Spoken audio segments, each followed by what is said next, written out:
Hello, everybody. This is Kiefer Huff with Huff's Strength and Conditioning. Today, I want to go through a shoulder exercise guide. And this isn't all inclusive. It's not going to show you every single shoulder exercise you can do, but really, the idea is to give you a good idea of exercises to hit certain muscles in the shoulder and muscles that act on the shoulder blade itself. Just so you kind of have an idea of what to do when you go into the gym and how you can utilize different exercises to hit a lot of the muscles that surround the shoulder. First muscle group we're going to talk about today is the deltoid.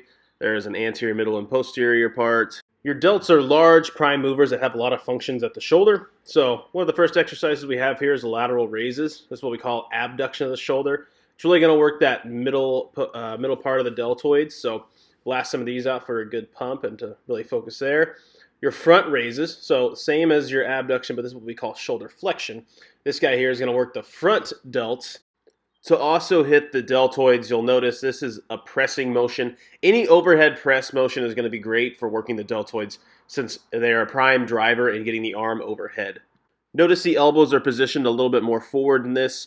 I position the elbows a little more forward to hopefully try and hit some more of the front delts. Elbow position really kind of just depends what feels the best for you. Personally, I like the elbows to either be in front here or kind of out to the side just a little bit. I'm not a big fan of having my elbows pitched really far back during my overhead pressing. Just tends to put a lot of torque on the shoulders for me. See, pressing straight up. And then I move the elbows out just a little bit just to kind of feel a little different. Play around with this position for the elbows. Think about what's most natural for you if you were going to put something over your head and like put it on a shelf, right? And then mimic that and just kind of teeter around with it a little bit and spend some time playing around with each position of the elbows and which one feels most comfortable for you. Revisiting our front raises, you'll notice my thumbs are up with this one, and then I flip the palms down. Grip-wise, not a whole lot different. Sometimes just kind of feel it out and see which one kind of feels better.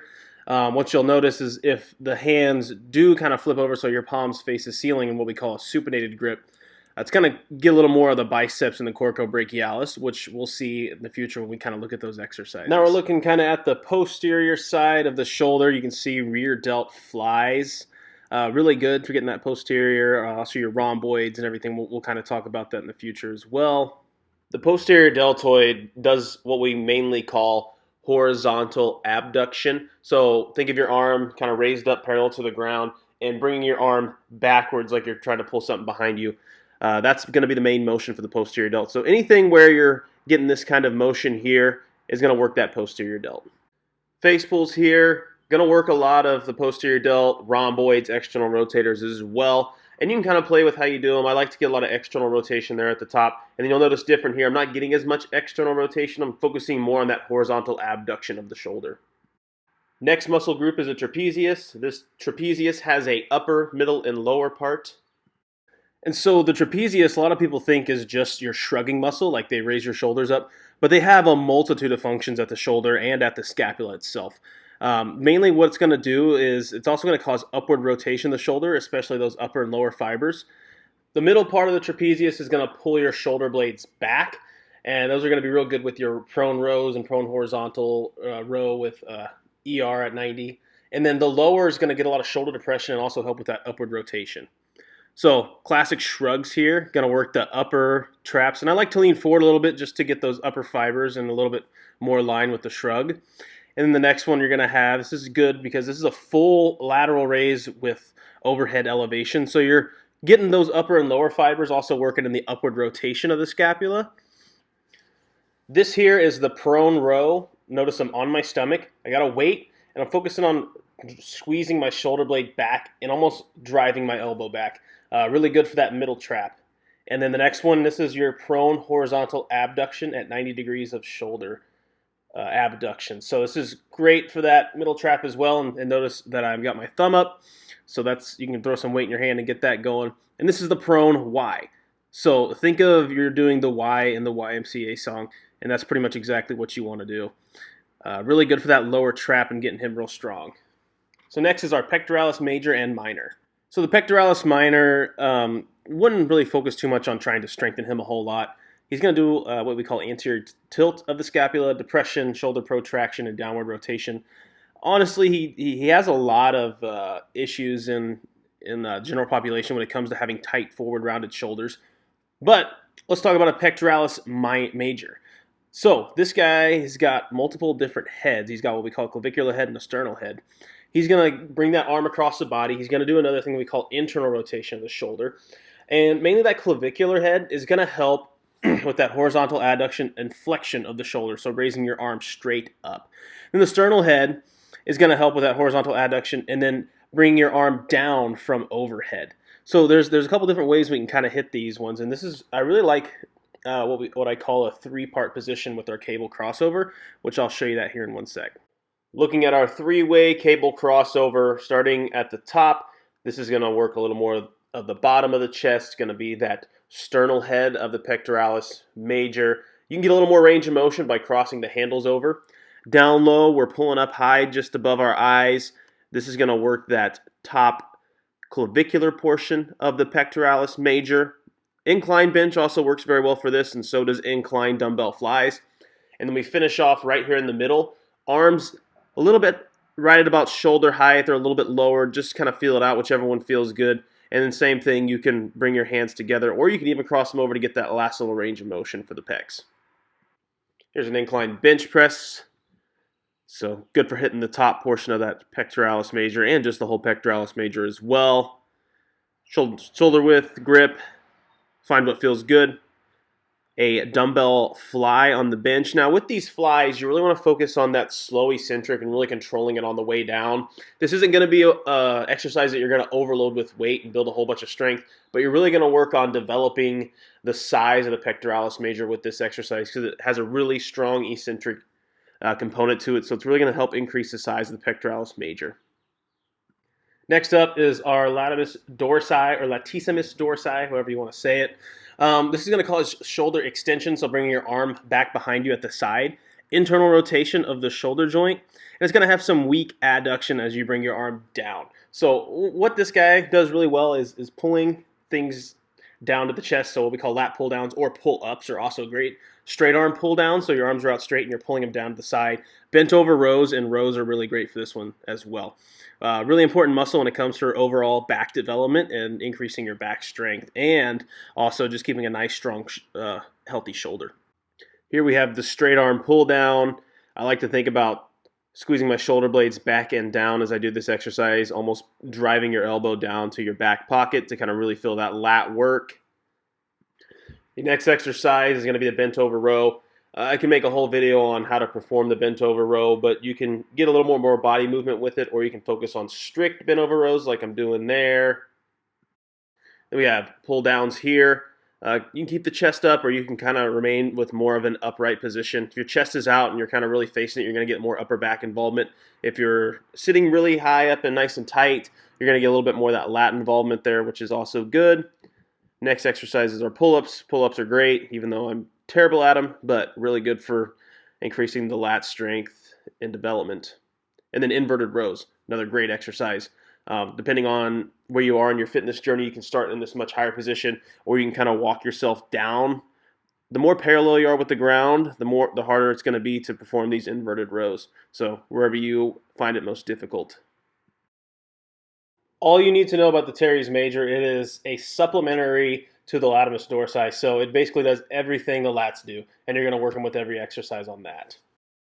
The triceps long head, the triceps has a multitude of heads actually, but we're only going to talk about the long head today because he's the only one that has an effect at the shoulder joint.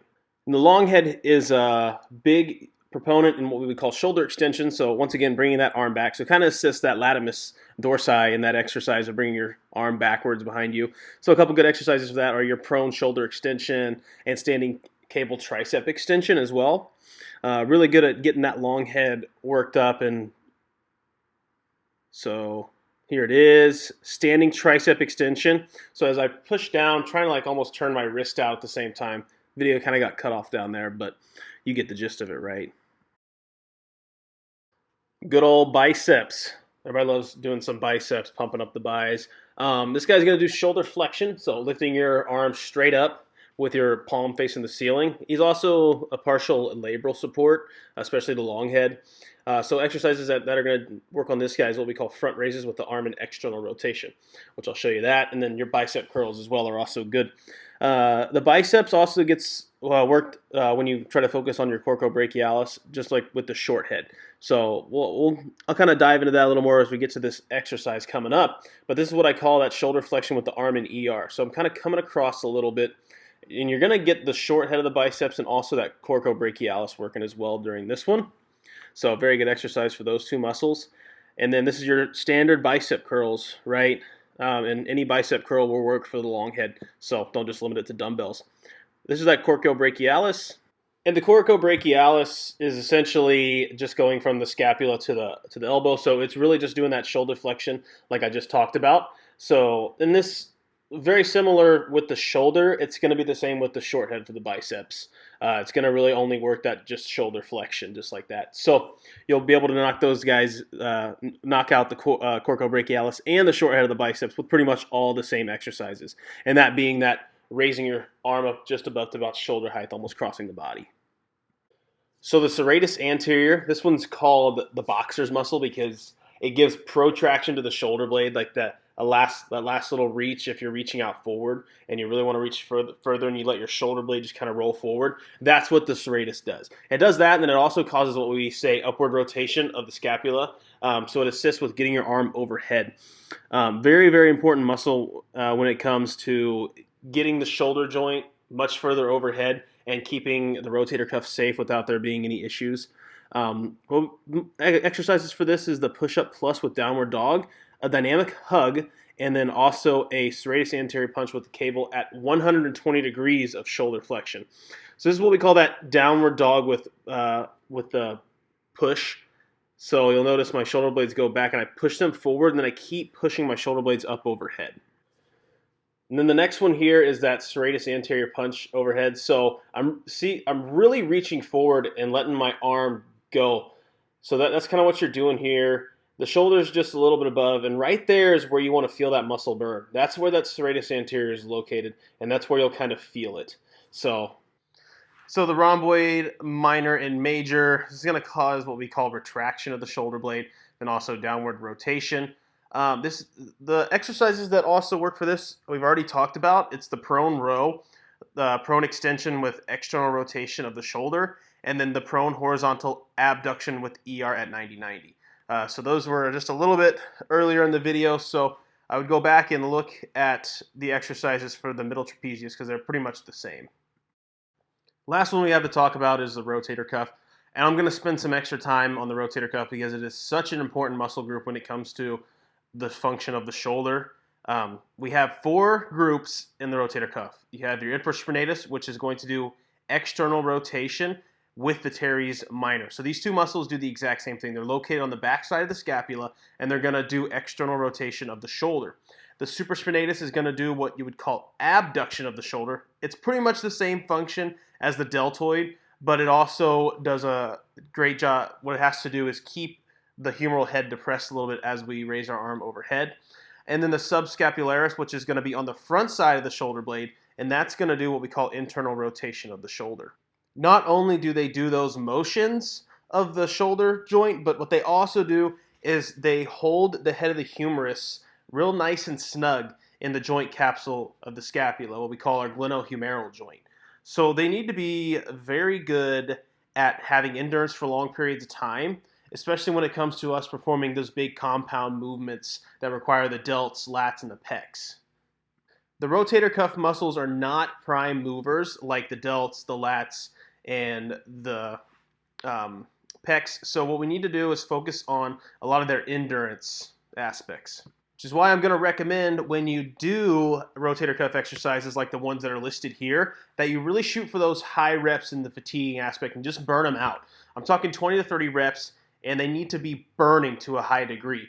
Like I said, these aren't giant strength muscles like our big prime movers of the shoulder that we've already talked about. What they have to do is be able to stabilize that head of the humerus inside that joint for long periods of time, especially during our overhead movements like strict, like pressing, bench, and all those type of ordeals.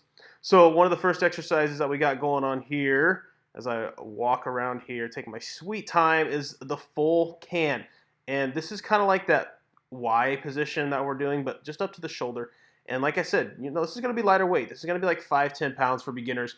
And bust out 10 to 15 reps on that guy, and you will feel the burn. This one is seated external rotation. So I got my knee up, I got my elbow propped on it, and I'm really focusing on getting that full, what we call external rotation of the shoulder. Really good for that infraspinatus and the teres minor. 20, 30 reps, really feel a burn on that guy.